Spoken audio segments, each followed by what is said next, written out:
swore I'd let nobody in, not that way again. I'd fix it so they wouldn't stand a chance. But you lessened the distance. I think you knew what this could be. You never gave up reaching for me, because you hold me up so high. Give yourself with no condition, because you guide me when I'm stumbling in the dark. You hear what's deep inside. When I need you there to listen, you're the one who won my heart.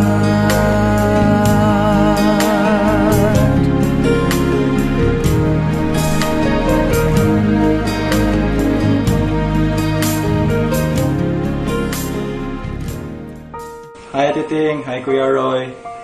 Congratulations kay nagkasal na jud mo. Always understand each other. If mag-away mo, kailangan mastorya jud mo, magkukurik no. I hope nga sa inyong church wedding jud, kompleto na tanan ng family, ana nga time. Aron si Papa na jud makahatod sa imo, kay ko special ka na anak. Because you hold me up so high. Give yourself with no condition, because you guide me when I'm stumbling in the dark. Roy, I welcome you to our family. Promise me that you will love Titing with respect and loyalty. And also Ting, as a wife, hingon na ba si Papa na kanang liwat sa kanako. Dili Ting no, we are loving wife. Love also Roy with respect and loyalty.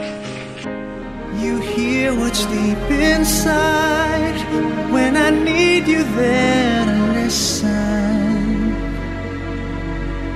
you're the one who won my heart.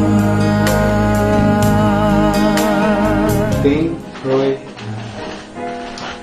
karong adlaw man inyong pinaka meaningful o malipayong mundo at itong mundo mo di kasal, di panaghiwo sa dili na duha ba isa goal sa ko, pero dalagi kong kalipay goal kalipay kay wala na sa kuda para akong maka-witness. This is the third time na akong anak ng babae kasal wala ko, so hopefully makanika din kay civil ko ni, so I hope na pagsunod ng mga kasal din nila sa New York, I can walk down the aisles with you. And to you, Roy, I would say, welcome to our family. Akong gipangayo sa inyo nga, you will love and take care of Titing much more than the way we take care of Titing. So, inapunta na imo siyang pingan, di lang for a year, 5, 10, or 20, but forever. Roy, Titing is not a one-day affair, but it's gonna be like whole year through or whole life is here. So you need each one of you the understanding, patience, love, and understanding to one another. Kung sa mga difficulties, pailog lang din mo. And because of thing, you have to learn, you have to love and respect your husband. So mga kakulian ko, mga misunderstandings, mabot na din na. So again, be patient. Try to understand each other's weaknesses or situation. Hindi mo decide kung saan galing na. Always come to a prayerful married life. Hindi ko mag-follow, then wake up, naging a prayer life. That's the best way. We've been through that things at our family, sa atong mga trials sa una. So, we have, your mom and I were able to mold you, kamutanan sa pag-start, sa gamay pa lugar. Gimold mo na about spirituality sa tao, kaya mga ganit na ka-importante. all these things, mga materials are only secondary lang siya. So, muna niya, Christ above all kita ni. And then, Christ-centered.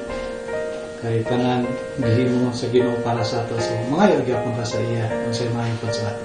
And we will pray nga, ang inyong love will last forever. And natay love, peace, and harmony sa inyong married life. And I know you'll keep it safe.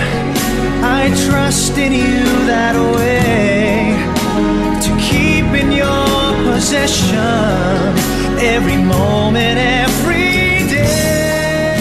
Kuya Roy, sabtan na si ate, yung sapot-sapot na, sapoton dyan na siya. O niya, titing, pinanggahapon na si Kuya Roy ha.